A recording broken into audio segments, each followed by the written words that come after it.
Boa tarde, começa agora o Web Divan. O Web Divan é nosso programa semanal sobre psicologia aqui da UTV. Eu sou Renata Antonelli e toda semana aqui no Web Divan a gente fala sobre um assunto ligado à psicologia, à psique, à subjetividade humana.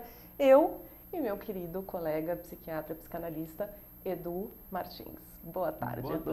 Boa tarde, bom estar de volta, boa tarde para vocês. Saudade de estar aqui com você. Saudade de você, Edu. Já cheguei a falar, Edu, que saudade! Alguns programas que o Edu não vinha, mas Faz quase um mês já que eu tô fora, né?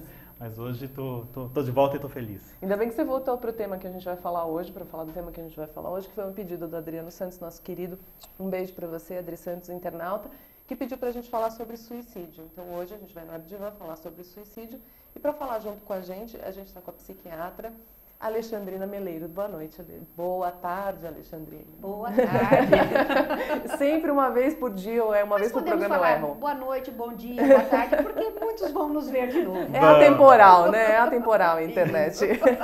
Boa tarde, Alexandrina. Boa tarde, querida. Alexandrina é psiquiatra, trabalha com suicídio, né? Com esse tema. A gente tinha pensado em falar sobre suicídio pelo pedido do Adriano, mas também porque é um tema que está aí na mídia, muito em alta, está acontecendo alguns suicídios coletivos, né? Isso também é uma coisa interessante da gente falar sobre suicídios coletivos, mas principalmente entender o que leva uma pessoa a tirar a própria vida, né? Que é uma característica humana, e o que leva uma pessoa a tirar a própria vida. O que é o suicídio? Existem vários motivos que podem fazer a pessoa tirar a própria vida. Entre os grandes motivos, entre os grandes fatores que pode levar estão as doenças mentais, encabeçadas pelas doenças do transtorno do humor, principalmente a depressão, a dependência química, mas também aí a esquizofrenia, transtorno de personalidade. Algumas doenças graves físicas também podem levar a pessoa a um estado depressivo e que isso pode precipitar aí o comportamento suicídio. É importante a gente saber o que é o suicídio. Como a palavra diz, sui é o ato de matar a si mesmo, né? Suicídio, a palavra a si mesmo, e sídio, o matar a si mesmo. Quando isso acontece, em geral a pessoa está num sentimento de que assim, é insuportável, é interminável e intolerável, e a desesperança está envolvendo essa pessoa. Algumas vezes a pessoa pode tentar suicídio por uma coisa à sua volta, um estresse psicossocial, que é rompimento de um relacionamento, uma ruptura aí da situação econômica, sem que ela tenha necessariamente uma doença aí prévia anteriormente, mas ela não sabe lidar com a situação, muitas vezes frustrações. Uhum. E uma terceira, muitas vezes, quando a pessoa, que vocês citaram logo no início na pergunta, situações onde a pessoa é levada por um grupo a fazer o suicídio coletivo, que infelizmente a gente tem visto isso, principalmente dentro da tecnologia da informação, a internet, mas já existia antes em alguns tribos indígenas, algumas regiões já existia mesmo antes da tecnologia da informação. Uhum. Então, assim, tirando essa peculiaridade do suicídio coletivo, que eu acho que é um pouquinho diferente, as outras duas situações que você colocou estão ligadas a uma certa intolerabilidade, quer dizer, a pessoa não tolera algum tipo de sofrimento, seja psíquico, seja físico. Seja físico, psíquico, e aí quando fala psíquico, aí a gente tem que ver que assim, muitas frustrações dependendo da situação. Todos nós temos a capacidade de desenvolver uma coisa chamada assim, resiliência, que é suportar determinadas situações. Uhum. Então, por exemplo, eu nasci numa família pobre, eu passei por enchentes, eu passei por incêndio, eu perdi meu pai quando era jovem nisso, e a vida vai nos dando oportunidade de a gente fazer enfrentamento das mais diversas situações. Uhum. A grande maioria, às vezes, nasce com isso, a vida nos proporciona a resiliência, o resistir a determinadas situações. Uhum. Algumas pessoas não desenvolvem isso e essas vão estar mais sujeitas a ter um comportamento suicida ao longo da vida. E isso acho que a gente pode, inclusive, ampliar para alguns outros comportamentos que não chegam exatamente ao suicídio, ou seja, ao acabar com a própria vida de uma forma absoluta, mas alguns suicídios lentos que a gente percebe, quando você falou em dependência química, por exemplo, né? Eu tive um paciente que falava, depois de quase 20 anos de alcoolismo severo, assim, um dia ele disse, eu bebo porque eu não me suporto. Assim, eu não suporto conviver comigo mesmo, então eu bebo. Né? Não deixa de ser um ato suicida, né? Então, a gente fala muito em comportamento suicídio, e isso, né, tem um autor que divide isso em suicídio agudo, que é o ato prontamente, que pode ser uma tentativa, não tendo um desfecho fatal, ou suicídio mesmo, e aí está terminado. Mas tem o que você acabou de levantar, que é o que nós chamamos assim, o suicídio crônico. Então você citou o alcoolismo, aquela pessoa que bebe, a pessoa usuária de uma droga, maconha, cocaína, êxtase, coisa assim. Mas tem aquela pessoa que tem pressão alta, e mesmo assim ela não faz a dieta com menor quantia de sal, é o cardiopata que não se trata, é o diabetes que não se trata, é o fumante, é aquela pessoa que dirige embriagada, é aquela pessoa que tem um comportamento que põe em risco a vida dela. Ela tem que pôr, por exemplo, um equipamento de segurança no trabalho e ela não põe. Ela tem que pôr determinadas coisas, ela passa a pôr em risco. E, infelizmente, uma coisa que está muito comum, principalmente no sexo feminino e no grupo das adolescentes, a mutilação. Né? O se cortar, o fazer desenhos no corpo, o ficar dentro de angústia se cortando, não deixa de ser um comportamento de risco. Que muitas vezes a gente acaba não dando importância, mas a gente precisa, sem dúvida, considerar essas situações. É um alarme de qualquer forma de que aquela pessoa está em sofrimento, né? Assim. Com certeza. Quando você fala alarme, me veio aqui à cabeça, e eu acho que é importante a gente estar colocando para que o internauta perceba, muitas pessoas falam, mas quem quer se matar não anuncia, não é verdade. 90% das pessoas deram algum aviso e não foi considerado. Mas então quilate não morde, pode valer na veterinária. Para nós ser humanos, se a gente deu algum aviso, tem que ser dado. Mas é para chamar atenção. Mas se está usando isso para chamar atenção, é porque ela não está conseguindo outra forma de comunicação. Então, olhe, é importante olhar. Isso é muito importante, né? Muito importante, porque muitas vezes quando a gente perde pessoas, puxa, por que eu não fiz? Aí a culpa, o ressentimento fica maior, a emenda do que o soneto. Então, é importante que a gente dê ouvido, sim, a qualquer pessoa que menciona. Às vezes a pessoa não fala direto assim, quero me suicidar. Não tenho mais motivo para viver. Se eu pudesse eu estaria morto. Por que eu não tenho câncer? Ou começa a atravessar a rua e não olha sinal, farol. Começa a ter comportamentos onde ela vai em lugares perigosos que ela pode estar sujeita a assalto, a roubo, não sei o quê. Ela começa a se expor. Por isso que eu falo, é o comportamento suicida. Que já é preocupante, já é alarmante, é para ficar atento, né? E geralmente, o que a gente lê na mídia é que existem sites de apoio, né? Então, se você tem alguém perto que tem um comportamento suicida, entre em contato, procure ajuda, procure auxílio, porque é isso, anunciar que quer morrer, né? A gente pode falar isso uma vez ou outra, agora, falar sempre, não aguento mais a vida, isso pode levar a um suicídio. Com certeza sim. Você falou de sites na mídia. E aí, né, para tudo tem dois lados, né? Tem o branco, o preto, todo o contraste. Então, tem muitos sites que dão apoio, mas, infelizmente, nós temos sites que ensinam como, e muitos deles ensinam errado, o que é bastante trágico. Então, assim, cada vez mais tem crescido o número de sites que dão apoio. Existe o grande grupo do qual eu faço parte, assim, dando aulas, instruções, o CVV, que é o Centro de Valorização da Vida, e que eles mudaram recentemente, porque já tem mais de 50 anos, Como Vai Você? O CVV é Como Vai Você? Que são pessoas que, seja na internet, seja por telefone, de mil maneiras, eles tem até vídeos, cinemas, que eles estão dispostos a pessoas que estão passando por alguma crise, algum momento, não encontra alguém para desabafar, eles estão ali à disposição. É o 141 para quem tiver oportunidade, ligue. Acesse a internet que vai encontrar seguramente 141. 141. Agora, Alexandrina, por que o maior número, né, uma das 3 causas de mortes entre adolescentes, jovens adultos de 15 a 34 anos é o suicídio?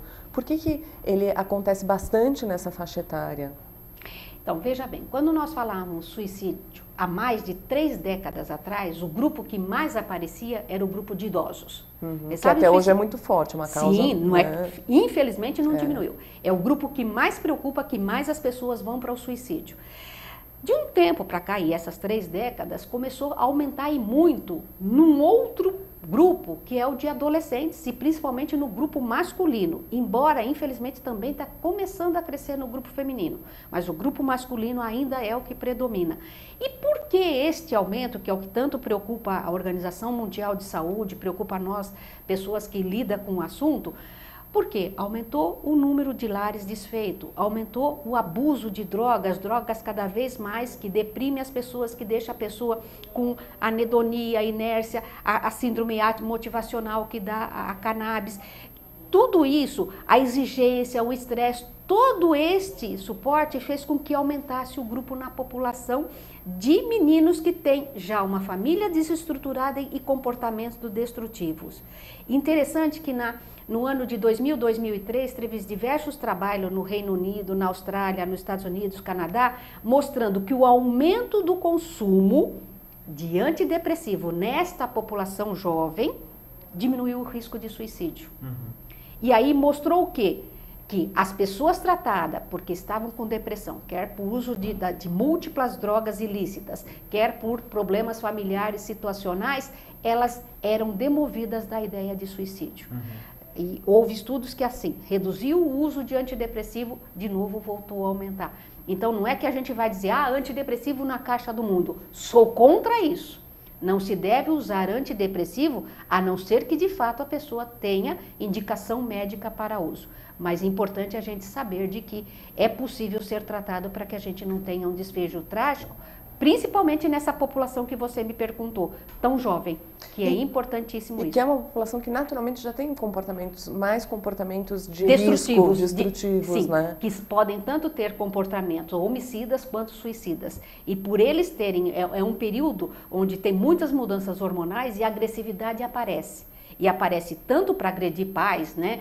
Coisas assim, é aborrecência. Não, peraí, o adolescente está com um comportamento diferente, está estranho, está faltando as aulas, tem alguma coisa, fique alerta para duas coisas. Se não tem droga no meio do caminho e se não tem aí uma perda de interesse, porque há uma banalização pela vida.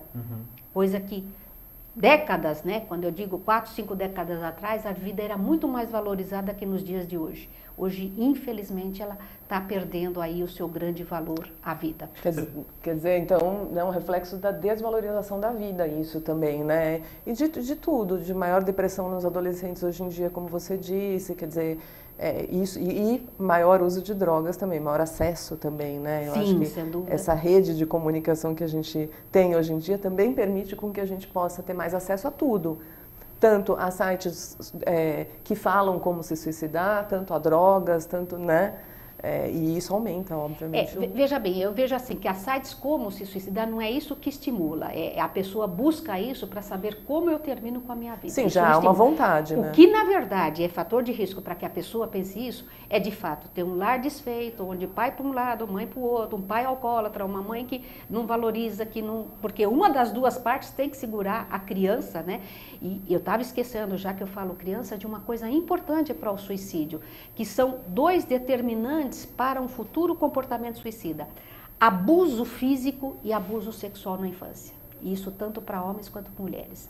São duas coisas que na infância, o início de adolescência, se ocorreu, acaba sendo um preditor muito grande para comportamentos de risco e um deles o suicídio. Então, abuso físico por pais que espancam, por pais ou professores ou familiares, ou abuso sexual. É importante que a gente sempre verifique na pessoa que está passando por alguma situação difícil se ela não tem isso na história prévia de vida dela, que é muito importante. E são dois fatores bastante difíceis de acesso, inclusive, né? Porque são dois tabus, né, Alexandre? Né? Acho que muita gente que é abusada, e isso, o número é assustador, né? A quantidade de casos que tem de abuso sexual e físico. Mas geralmente quem é abusado tem medo, tem culpa, tem uma série de sentimentos em relação a isso, que acaba escondendo isso de todo mundo, né? Da família, inclusive dos médicos, e até de si mesmo, né? Assim, tentar deixar de lado da sua história, né? Mas isso reflete em outros comportamentos e atos no futuro. Sem dúvida, né? Assim, eu não quero tirar o foco do suicídio, mas eu acho que a gente colocou numa coisa importante: o abuso, seja físico, seja abuso sexual. A gente não dá importância. Eu não lido com crianças, mas a gente acaba pegando a consequência disso na população adulta e inclusive na população mais idosa. Mas na criança, quando ela passa por abuso físico ou por abuso sexual, nós temos que dar cuidado a ela, nós temos que dar assessoria a ela para que não venha podem ter desdobramento. E o desdobramento que eu citei aqui é suicídio. Mas tem um desdobramento porque ela pode ter um casamento insatisfatório, ter uma profissão insatisfatória, ela vir a se tornar um abusador, tanto físico quanto sexual. Quer dizer, tem uma série de desdobramentos. Eu citei o suicídio, mas são muitos. Agora, é importante quando você fala assim, é um assunto difícil, tabu? É. Assim como o suicídio também é um assunto difícil e tabu. Mas a gente precisa tocar. A gente precisa falar. E quando a gente pergunta para as pessoas que passaram por esse abuso físico ou sexual, o importante é que elas sentem alívio de falar para a gente. Às vezes, de início, até um pouquinho de dificuldade, mas se você mostra naturalidade para falar, para conversar, que você se mostra compreensível, você vai ver que elas vão sentir. Isso é muito verdade, por exemplo, para a questão do suicida. Às vezes perguntam assim, mas se eu te perguntar se você quer morrer, eu não vou induzir a pessoa a querer morrer? Não. Pergunte. Ah, mas eu não sei o que depois fazer com a resposta. Não faça nada, ouça. Se a gente ouvir a pessoa, ela vai sentir aliviada, ela vai se demover aquele impulso, aquela ideia que estava tão presente. Então, o tabu, ele está aí para ser quebrado. O preconceito tem que ser vencido. Muitas vezes, eu conversando com pessoas, atendendo pessoas, eu falo, olha, eu não vou acabar com o preconceito do mundo, o tabu do mundo, mas o seu, e você que está aí na minha frente, o seu preconceito, o seu tabu, nós temos que vencer. Se você não tiver preconceito, não tiver tabu, a gente vence muitas coisas. Uma delas, o tema de hoje, bastante pesado, mas muitos outros temas estão ligados a isso. Há tempos atrás, a questão da sexualidade era um tabu enorme. Veio um paradigma muito grande quebrar a AIDS. Com a AIDS a gente teve que quebrar, muitos médicos não perguntavam, foi obrigado a perguntar. Ainda tem, não é que está livre. Tem bastante ainda. A AIDS né, os pacientes portadores do vírus, acontece muito, né, o suicídio entre os portadores do vírus. Olha, quando veio na década de 80 que surgiu os primeiros casos de AIDS, e infelizmente eu acho que vocês não chegaram a participar, porque eu sou um pouquinho mais velha que eles, não muito, gente. Mas assim, eu vivenciei muito a chegada da AIDS ao mundo, né, de nós seres humanos, e era bastante trágico. Hoje menos, porque felizmente existe tratamento, existe uma aceitação maior, mas era bastante acentuado. Hoje, quando a gente falava em suicídio e pessoas com AIDS, era um número mais alto do que atualmente. Não que hoje não tenha, tem bastante. Principalmente no momento da notícia, quando você acaba sabendo que houve uma soroconversão, que você é positivo para AIDS, ou quando tem as primeiras complicações clínicas. Com o passar do tempo da doença, a pessoa vai ganhando aquilo que eu falei, resiliência, resistência de enfrentamento das coisas. Mas no início, não só da AIDS, mas também de câncer, determinadas doenças, todo início de doença crônica grave, a pessoa está mais com risco de suicídio. Algumas perguntas perguntam assim, mas no grupo de homossexuais, quanto à orientação sexual, o suicídio é maior? Eu vou dizer que sim, até muito por experiência clínica, mas se a gente olhar para os estudos na literatura mundial, nós não temos dados fidedignos. Por quê? No atestado de óbito vem o quê? Gênero, masculino, feminino, não vem a orientação sexual, então a gente não tem dados reais. Mas é uma população muito sujeita a conflitos e, consequentemente, a poder ter um comportamento suicida. O interessante são estudos recentes desta última década, mostrando que quando a pessoa assume a questão da orientação sexual e principalmente se a família ou os amigos dão esse suporte, o risco e o comportamento suicida. É maravilhoso como isso muda. Então, são coisas que nós podemos mudar as estatísticas de diversas formas, e é por isso que eu aceitei o convite de estar aqui. Eu quero ver os números caindo. Claro. A população jovem, a terceira causa de suicídio, puxa, eu quero que seja a última. No grupo de idosos, eu quero que seja a última, em qualquer grupo, né? Como, por exemplo, câncer de mama em mulheres era a doença que mais matava. Com toda a campanha que teve para o câncer, prevenção do câncer da mulher, graças a Deus caiu. E agora está se apontando a doença cardíaca na mulher, que só se preocupava com a população masculina. Aqui dentro só ele podia infartar, nós duas não. E não é verdade. As mulheres têm fatores de risco do qual tem que estar alerta. Então, assim, todos esses números a gente tem que estar sempre cuidando. E aí, cuidando como? qualidade de vida, hábitos saudáveis, ser feliz, procurar fazer aquilo que gosta. Ah, mas eu não faço aquilo que eu gosto, seja na minha profissão, não sei o quê. Mas o que você faz, procure fazer com carinho e afeto. Procurar gostar do que faz, né?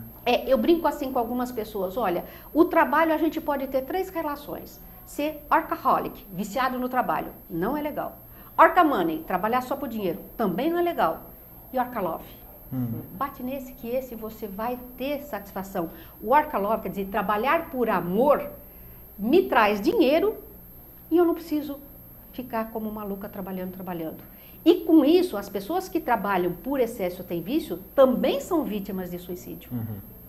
Né? Aquelas que tudo há exagero, também nós vamos ver que grandes executivos, pessoas que se dedicam mais, têm pior qualidade de vida, vão estar mais sujeitas ao comportamento suicida. Sim, até porque o suicídio é, assim, essa questão da resiliência, da falta de resiliência, né, ou falta não, mas da diminuição da resiliência, e é uma pressão tão grande que a pessoa não suporta, né, o ego não suporta e explode, se explode. Uma pessoa que está num alto nível de estresse, trabalhando muito, vai tender a romper, né? Com certeza. Então, isso que é importante, a pessoa que está no alto nível de estresse, porque a empresa já exige, ela também exige porque ela é perfeccionista, ela é exigente, ela quer sempre o melhor, vem a empresa e exige, chega uma hora que essa pessoa não aguenta. E aí, ou ela adoece fisicamente ou emocionalmente. Ela adoece fisicamente, aí vai o infarto, vai a coluna, vai o estômago, vai um câncer, e fisicamente ela fica em ansiedade, ela fica com depressão, ela começa a fazer abuso de drogas, de substâncias para dor nisso, naquilo, então substâncias de ordem médica, ou alcoolismo e outras drogas, e aí o suicídio.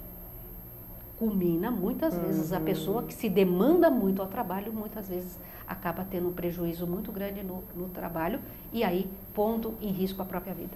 Essa estatística dos adolescentes, dessa taxa de aumento de taxa de suicídio entre os adolescentes, isso tem a ver com a localização de habitação? Quer dizer, nos centros urbanos isso é maior? Tem algum dado assim de que o suicídio nas cidades é maior do que o suicídio nos interiores ou nas cidades menores, assim? Sim, para a população de adolescente é maior nos grandes centros urbanos, porque há maior competitividade, há mais lares desfeitos, acesso mais a drogas. No rural, para a população de adolescentes, felizmente é menor. Agora, tem população que não é de adolescentes, onde no meio rural o suicídio é maior. São de trabalhadores que trabalham com alguns venenos agrícolas. Por exemplo, em algumas regiões onde vive mais do meio agrícola e que aí há uma exigência, uma demanda grande de produção disso, daquilo, aí nós vamos ver, e de novo a pressão, fazendo com que a pessoa acaba tendo um comportamento suicida. Mas na população de adolescente é mais nos grandes centros mesmo. Tá muito ligado à pressão, né? Está muito ligado ao quanto o movimento social, o quanto a vida que você tem te pressiona, o quanto você suporta aquela pressão. Vários desses fatores que você colocou me fazem pensar um pouco. Eu lembrei do Bauman lá, com a liquidez dos vínculos, né? Assim, da atualidade principalmente, mas não só da atualidade, mas hoje em dia isso é muito mais óbvio e claro e evidente, né? E de repente uma liquidez de vínculos, seja com o trabalho, com o dinheiro, com a família, com os afetos, enfim. Que faz com que muitas das nossas escolhas e dos nossos comportamentos fiquem sem sentido, né? Então parece que a vida perde o sentido, e isso eu acho que está um pouco ligado a esse desespero do comportamento suicídio, né? Assim, quer dizer, eu não vejo mais sentido nessa dedicação exaustiva ao trabalho. Eu não vejo mais sentido para mim frente a uma desestrutura de vínculos que eu tenho, seja com amigos, com afetos, marido, mulher e com familiares, né? Então acho que essa fragilidade de vínculos hoje em dia, né? Essa falsa ideia de que a oferta é muito grande, então as pessoas não engrossam, né? Não solidificam essa liquidez, né? Dos vínculos, então faz com que muita gente se sinta sozinha, né? Meio que lutando sozinho. Chega uma hora que vê que não consegue e fica sem saber, meio que... Sem importância para o mundo, sem importância para os outros, né? Tipo, sou tão sozinho que eu não tenho importância talvez para o mundo ou para ninguém em volta. E eu li algumas cartas de mulheres suicidas e na grande maioria, tenho até aqui para ler para vocês, tem a ver um pouco com isso, perda de sentido, mas principalmente nas relações afetivas. Então, quando descobre que o marido está traindo, assim, sempre quando descobre alguma coisa em relação ao marido, ao namorado. Então, é interessante, né, como as mulheres também, elas ficam muito mais fragilizadas nesse momento. Talvez as mulheres com falta de apoio, de vínculos afetivos mesmo. Sim, mas eu vou chamar e eu vou pedir que você leia alguma carta, mas assim, do que ele falou eu acho que é legal, que assim, a fragilidade dos vínculos. E aí você traz, né, que eu havia esquecido de falar e você me traz a lembrança, né, liga aqui a anteninha, o isolamento social. Então assim, hoje a tecnologia da informação, ela está favorecendo o quê? Frouxidão dos laços. Não, eu tenho 300 amigos no Facebook, não, eu tenho 400 e tanto, e cada vez a gente vai contando. Tem pessoas que têm 5.000 amigos, e daí? Mas qual é o contato com isso? Não, todo dia eu vou lá, eu posto, eu faço, aconteço, não sei o quê, ou no Orkut há tempos atrás, hoje a moda é Facebook, é Instagram, por aí. Então assim, qual é o vínculo com isso? Ali. E atrás desse isolamento, a gente vai ver algumas coisas. Tá, eu não me sinto tão bom quanto você, quanto ela. Eu acho que vocês dois são melhores e eu me esquivo. E aí aparece um quadro, eu vou deixar você falar da mensagem das mulheres, mas assim, aparece um quadro que a gente não está dando tanta importância para os adolescentes atualmente, a fobia social. Então você me convida para sua festa no Facebook, no Instagram, eu não apareço. Ou se eu apareço, eu tenho que fazer um esquenta em casa ou na casa de alguém, eu tenho que usar alguma droga, não sei o quê, porque de cara limpa eu não enfrento, porque a fobia social me faz. Porque na mídia a vida está editada, né? Exatamente. Ao vivo. Eu tô só na câmera, então vocês estão me vendo. Mas se eu tivesse ao vivo, como é que eu enfrentaria vocês? Eu estaria tremendo, né? Eu já teria feito alguma coisa para equilibrar. E isso acontece muito com a população jovem, adolescentes. A gente vê que até nas faixas dos 35, 40 anos, isso é muito presente. E aí é onde usa as drogas, onde as pessoas se esquivam. E vai evitando, às vezes, até comparecer de corpo presente. Ela está sempre presente, de algum modo, pela tecnologia da informação. Então, às vezes você vê, por exemplo, você entra em qualquer restaurante, em qualquer lugar assim, você vê 4, 5 adolescentes, todo mundo ali. Um não olha para o outro. Cadê o vínculo? E muitas vezes eu já vi, porque eu sou curiosa, eu paro na mesa, para quem você está falando? Está mandando um recado para o outro que está ali. Na própria mesa. Na própria mesa. O que é gritante, que é o que você chamou a frouxidão da relação. Essa vida em slogan, né? É meio que eu estava lendo agora, estou tentando lembrar aqui o nome do autor, mas uma análise daquele filme Melancolia, do Lars von Trier, né? em que foi um psicanalista que escreveu e ele estava abordando o filme através desse conceito do slogan, da vida em slogan. Né? O slogan o que é? Aquela frase que faz com que a gente compre o produto, não só que a gente acredite naquilo, mas a gente ainda acha que a ideia foi nossa. E isso transposto para as outras relações da vida, né? De repente a gente se vê trabalhando, casado, com emprego, com filho, mas em nenhum momento a gente parou para saber de fato o que a gente queria daquilo que a gente tem hoje. O quanto que a gente vai indo no automático sem parar para pensar e rechear nossas escolhas, né? Então isso de repente dá essa sensação de, nossa, o que eu estou fazendo, e essa falta de sentido, né, que acaba levando para esse estado de melancolia mesmo, né, que é quase um vazio, né, que depois a gente tem que preencher com outras coisas e às vezes não é possível esse preenchimento. E esse vazio muitas vezes leva a pessoa a fazer estratégias que não são favoráveis à vida dela. E muitas vezes eu já vi pessoas que falam assim, mas eu me sinto só, uma solidão, e está cercado de marido, de mulher, de filhos, de cachorro, de tartaruga, mas ela não se conecta.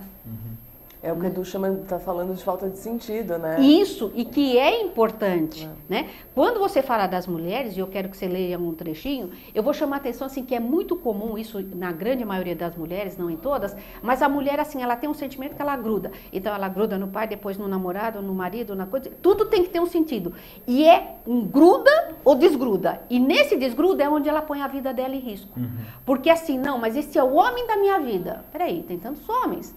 Não, mas isso é peraí, não é a brincadeira do tudo ou nada. E é onde muitas vezes, principalmente o grupo feminino, embora aconteça também no grupo masculino, mas nas mulheres essa sensação de tudo ou nada é muito importante para o risco de suicídio. E de uma ideia geral social, de que a mulher, o homem ele pode ser só, né? Que tudo bem, ele é um homem bem-sucedido, ele é um homem solteiro, ele é um homem ok.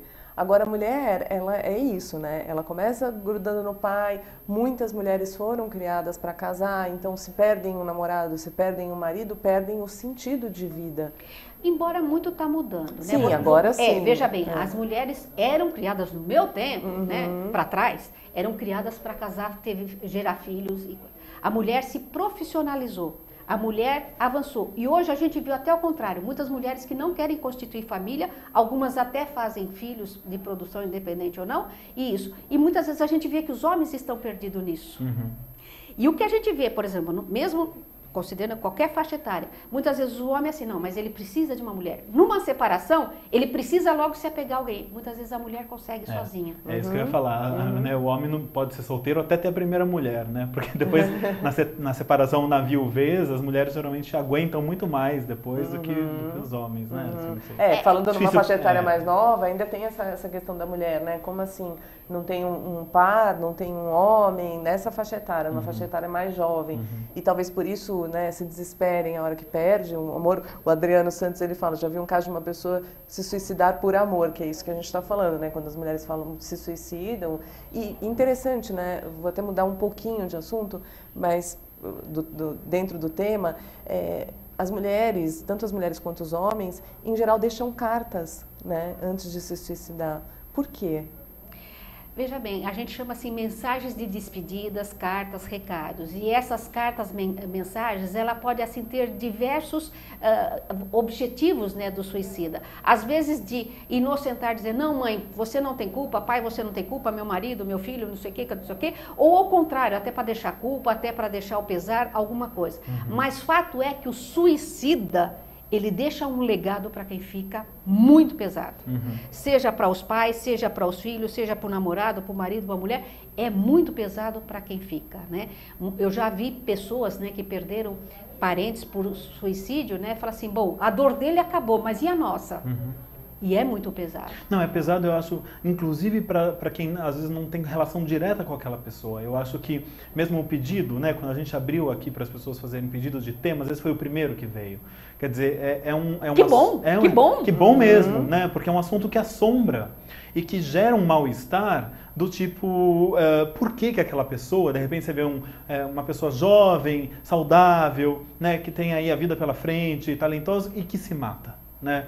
Isso gera um horror e um mal-estar de não saber o porquê e de repente às vezes nunca descobrir, e não sei nem se existe um só porquê, né? Geralmente não, mas não saber o porquê e levantar uma hipótese de será que eu seria capaz de fazer uma coisa dessa? Espero que não. Esperamos que não. E ninguém seja. Né? Mas vem esse temor desse ato, que é um ato tão radical, né? Assim, para chegar num nível desse, pelo menos assim, da minha vivência subjetiva, realmente é impensável, né? É muito difícil compreender uma coisa dessa, e isso dá medo mesmo, né? Então, quando você fala assim, uma atitude radical, né, extremista, assim, nós temos que pensar assim, a pessoa para ter essa decisão extrema, né, ela tem que estar bem dentro dela para ela fazer, porque nós temos o direito de escolher. Eu posso dizer, falar assim, olha, eu escolhi que eu quero morrer e me suicidar agora. Agora, eu estou bem quando eu tomo essa decisão? 99,99999 não está. Né? A grande maioria não está bem. Nem que seja naquele momento ela não está bem. Se ela estiver bem, se nós dermos oportunidade de ela enxergar aquela mesma situação de outra maneira, seguramente não é a opção que ela faria ou fará se a gente der essa opção. Muitas vezes algumas pessoas que tentam suicídio, e eu já vivenciei muito isso, quando a gente vai fazer no atendimento do hospital, após elas terem tentado, elas clamam por não querer mais morrer. E muitas vezes a gente consegue, de fato, devolver a vida a ela, poucas vezes não.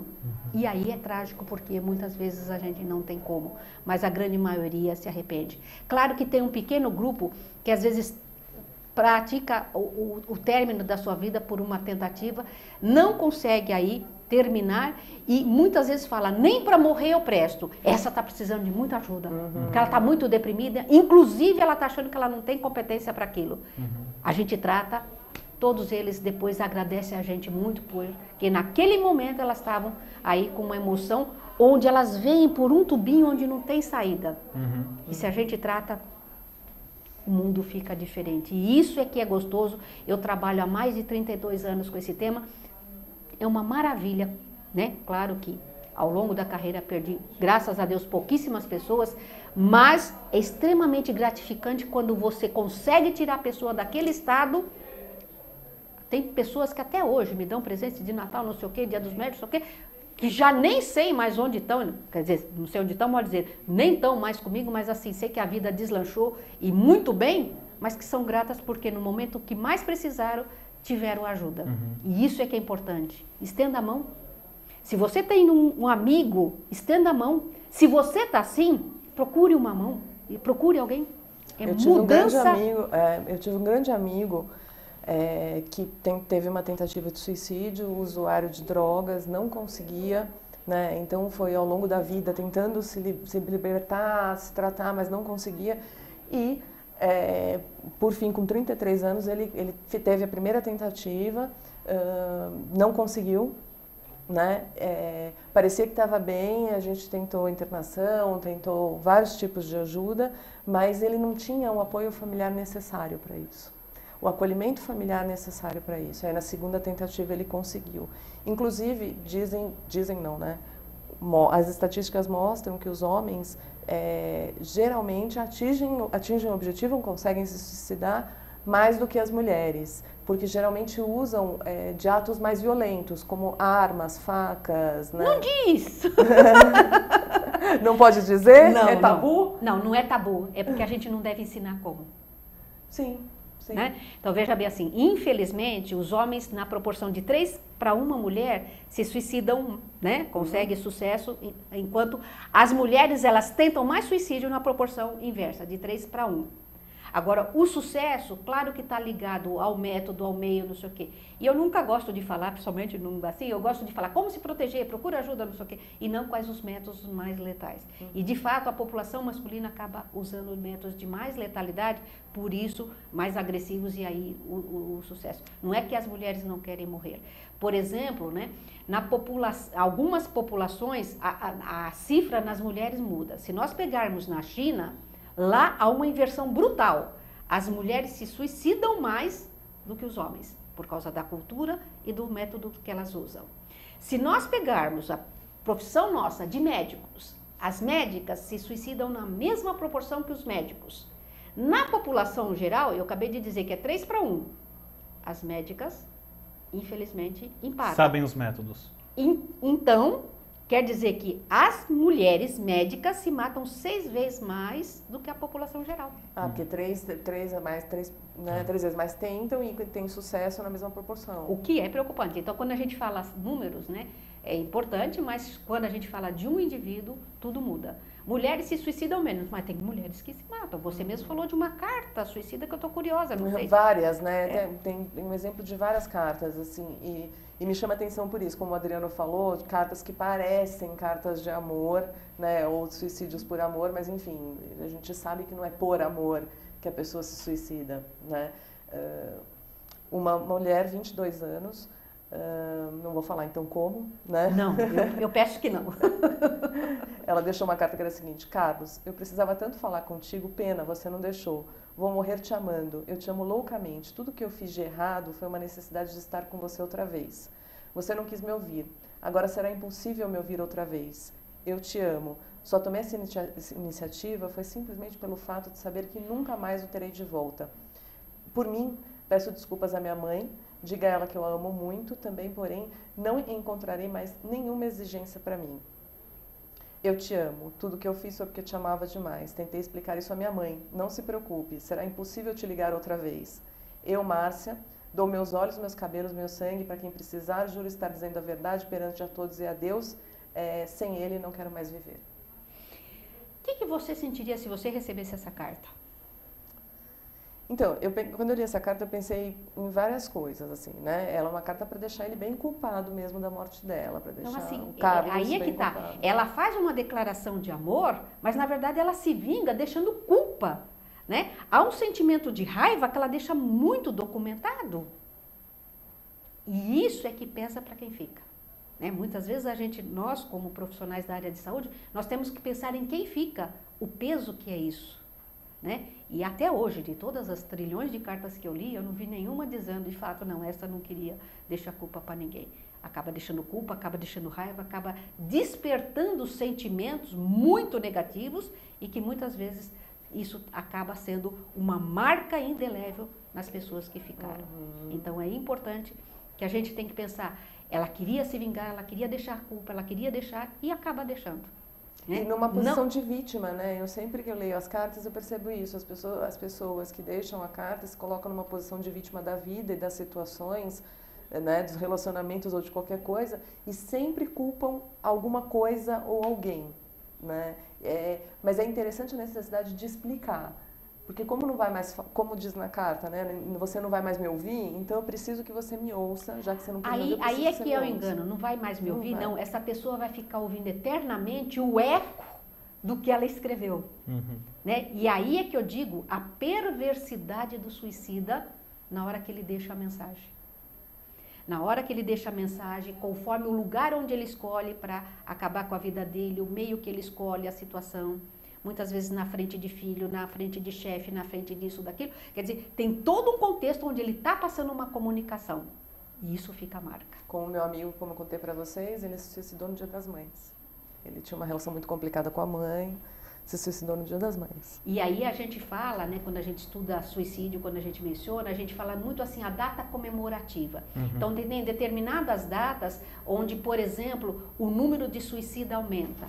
Né? Então é data de aniversário de alguma pessoa, é data de aniversário da pessoa que a gente está deixando ou da própria pessoa, é dia comemorativo, como você citou, Dia das Mães, Dia dos Pais, Dia do Namorado, Natal, né? do Natal, Ano Novo, alguma mensagem fica, né? O lugar onde escreve. Há tempos atrás eu recebi um adolescente encaminhado por um colégio de São Paulo, porque ele já estava tudo, e sem querer a mãe passou assim na sala, viu, ele tinha deixado uma página aberta, uma carta de despedida, ele estava planejando para o dia seguinte. A mãe pegou, levou para o colégio, que era uma pessoa assim, de bastante nível pequeno de instrução, ele tinha bolsa num colégio famoso de São Paulo, o orientador me ligou, tá bom, como eu brinco assim, eu ponho no dízimo de Deus o atendimento com algumas pessoas, e atendi. Hoje ele já está na faculdade, mas ele estava planejando dentro da Catedral da Sé. Né? E ele, eu não acredito em Deus. Eu falei, bom, você não escolheria esse lugar se você não acreditasse. Aí eu brinquei com ele, pode deixar que eu acredito por mim e por você. Felizmente consegui. Né? Então, assim, às vezes também o local marca a pessoa, o modo como... E acaba, às vezes, a gente questiona assim, será que é genético? Né? O pai se suicidou, o filho ou a filha se suicida porque é genético ou um comportamento aprendido? Difícil dizer. As duas coisas aí estão... presente. Né? Agora, uma coisa que é importante, então, é a gente saber que a maioria dos casos que chegam de fato ao suicídio são planejados. Ou não, a maioria é impulsivo. Veja bem, não tem uma estatística direito, não conheço nenhum trabalho que diz, tantos foi planejado, tantos foi impulsivo. O que a gente sabe é que o impulsivo, ele não mede consequência e muitas vezes acaba conseguindo sucesso porque foi impulsivo. Né? Por exemplo, assim, eu chego em casa e vejo o meu marido me traindo, eu quero morrer! Peraí, mas tem tanto homem, né? Se esse idiota resolveu me trair, o problema é dele, por que eu vou morrer, né? Mas às vezes a pessoa, no impulso, ela pode fazer alguma coisa, né? Eu estou trabalhando, tenho minhas contas, eu fiz prestação disso, daquilo, uma viagem, não sei o quê, aí meu chefe me manda embora. Como é que eu vou fazer? Bom, eu vou ter que ter um plano B, C, D, W, qualquer coisa, mas tem saída, gente. A gente precisa parar. O impulso pode detonar algo que se eu tivesse mais calma eu não faria. E por isso que todas as pessoas impulsivas, elas têm que aprender a gerenciar a impulsividade. Assim como eu digo para nós mulheres, quando estamos na TPM, então, peraí, aprende a saber que você está na TPM e gerencia com isso. O marido sabe que a mulher está na TPM, a namorada está na TPM, gerencia isso. Se a gente gerencia determinadas coisas, tudo muda. Né? E é importante. Agora, o planejado, a pessoa faz 1000 coisas, também ela pode ter sucesso se bem planejado. Isso eu só queria, uma coisa que acho que a gente não chegou a falar aqui. Quais são, mais ou menos, os atos que quem está em volta pode notar, pode ficar atento de que a pessoa está correndo risco aí de cometer um ato suicida? Assim. Olha, a primeira coisa, como eu disse, né, principalmente em adolescente, mas em qualquer idade, mudança de comportamento. Começa a ficar mais triste, alterado, porque aí você tem que desconfiar, abuso de drogas. Faz coisas que não fazia, faltou na escola, faltou no trabalho, começa a ficar mais ríspido, irritabilidade é muito grande, agressividade fica maior e descontentamento, a gente tem que ficar alerta. E aí ela vai passando mensagens, eu não quero mais viver, eu queria estar morto, eu queria isso, eu quero me matar, como eu disse. Matar latina e não vai morder, não. Vai sim, gente, vai atrás, procura ajuda. Às vezes as pessoas não aceitam ajuda. Não quero. A gente tem toda uma orientação de como fazer esse trabalho de convencimento, de mostrar que psiquiatra trata de louco, trato sim, mas não é só de louco. Eu trato de muitas pessoas que estão com instabilidades emocionais temporárias ou não, para que elas fiquem bem e não cheguem na loucura. Antes de chegar lá, a gente trata. Não é isso? E atenção nas despedidas também, né? Quando você percebe que a pessoa começa a se despedir de um jeito meio indireto e fecha uma conta no banco aqui, né, resolve uma pendência lá, né, isso já mais em idosos, eu acho. Isso que eu ia falar, são nas populações, e principalmente a população masculina de mais idade. Quando ele começa a preparar para não dar trabalho para a família, a escritura da casa, deixa às vezes um seguro de vida, deixa isso, quer dizer, aí ele vai dando sinais. Não é que ele está organizando a vida, é que ele está se despedindo da vida. Opa, vamos ver como é que essa pessoa está. E aí sim ela precisa de ajuda. Agora, Alexandrina, muitas pacientes me perguntam isso, muitos pacientes. Ter vontade de morrer é natural? Então, não de se suicidar. Então, quero tirar minha própria vida, não isso, mas assim, eu já não estou aguentando, queria morrer. Vontade Aquele desejo de sumir, né? Que às vezes a gente chama de morrer, mas não necessariamente é um desejo. Então, essa expressão, ela está no coloquial de quase todo mundo. Não tem quem não tenha dito, eu quero morrer. E matar também, né? E matar, então sim. Muito mais, né? Que no fundo é assim, eu quero matar meu chefe, eu quero matar não sei o quê, né? Matar meu filho porque ele fez isso, né? Eu quero matar ou eu quero morrer. Isso é uma expressão, na verdade, coloquial. Mas, entre eu verbalizar, quero matar, quero morrer, de fato, o planejamento, a concretização da ideia, tem uma distância muito longa. Né? Na hora que eu digo eu quero matar ou eu quero morrer, tá? Desejos humanos, né? Humanos naturais, desejos. Mas na hora que o desejo começa a ter uma intenção séria de morrer ou de matar, já que você citou isso, que aí vamos para o homicida, mas eu vou deixar de lado, pensar no suicida, que é o tema de hoje. Se eu saio da ideia, né, da fase, e começo a ter um desejo, eu começo a ter intenção, da intenção eu começo a fazer planejamento, e aí a execução. Então tem que isso a gente chama psicopatologia do suicida, a gente tem todo um percurso, a gente tem que pegar o quanto antes, para que evite. Né? Por exemplo, eu quero morrer, Peraí, mas por que você quer morrer? Você fala assim, eu quero sair dessa situação, eu quero terminar isso, eu quero acabar esse relacionamento, eu quero mudar de trabalho. Não vou pedir a conta, mas eu vou começar a mandar meu currículo, localizar o meu network para que eu mude, né? Vou sair em outro lugar para ver se eu acho um namorado, uma namorada melhor, coisas do gênero. A gente tenta mudar situações, não a nossa vida. E por isso a importância de falar sobre isso, né? Que você estava colocando, de formação de discurso, de se falar sobre isso, não só no tete-a-tete, mas também socialmente, né? Mediaticamente também. Porque a gente pode, de repente, dar outras associações e representações para essa vontade de morrer. O que é isso, do que você está falando, para não precisar chegar ao ato. Né, a atuação disso. Então, você está falando uma coisa importante, assim, que é, inclusive mediaticamente, é que por longo tempo a Organização Mundial de Saúde foi compreendida de modo errado. Existe nas coisas da Organização Mundial de Saúde que proíbe a mídia de falar sobre suicídio. Não é isso. Ela quis dizer, a gente não pode fazer de modo sensacionalista, ensinar como as coisas, mas como prevenir, como identificar, como proteger, como não sei o que é o que nós estamos fazendo. Isso sim, a Organização Mundial de Saúde, e eu também quero. Deixa eu só te fazer uma pergunta, Alexandre, a última pergunta do programa.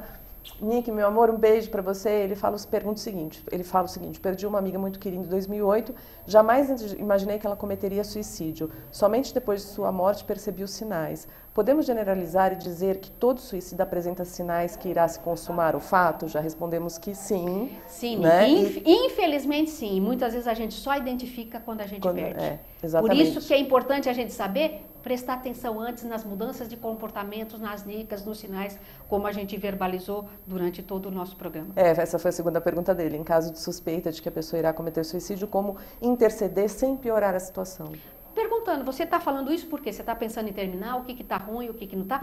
Olhe de face a face, porque aquilo que eu disse, a pessoa vai se sentir confortável, porque ela vai se sentir compreendida por você, Nick, ou por qualquer um que esteja nos assistindo. Fale abertamente. Hora que a gente abre as cartas, o jogo fica claro para todo mundo. Para você que quer ajudar e para quem está precisando de ajuda. E se você um dia, qualquer internauta que estiver precisando de ajuda, fale claramente para o outro. As coisas mudam e muito em todos os sentidos. Ou busque ajuda no 141, como você falou. Sim. Né? Busque ajuda de um profissional. Edu, Alexandrina, muito obrigada pela sua participação aqui no programa. WebDivan no Facebook, né, Edu? Quer falar para os internautas? WebDivan no Facebook, www.facebook.com/programa WebDivan sem o tio. Coloquem lá seus assuntos eleitos, as questões, os conflitos, as dúvidas, enfim, tudo que vocês querem ver abordados aqui por nós no nosso programa semanal. Alexandrina, foi um grande prazer tê-la aqui no WebDivan. Prazer foi meu, gostei muito. Indique para outras pessoas poderem assistir e se tiverem perguntas, faça para ele que quem sabe eu também ajudo a responder. Muito obrigado pelo convite. Obrigada, Edu. Até semana que vem, até sexta-feira que vem. Obrigada aos internautas que acompanharam o WebDivan. O WebDivan volta sexta-feira que vem às 16 horas. Boa tarde!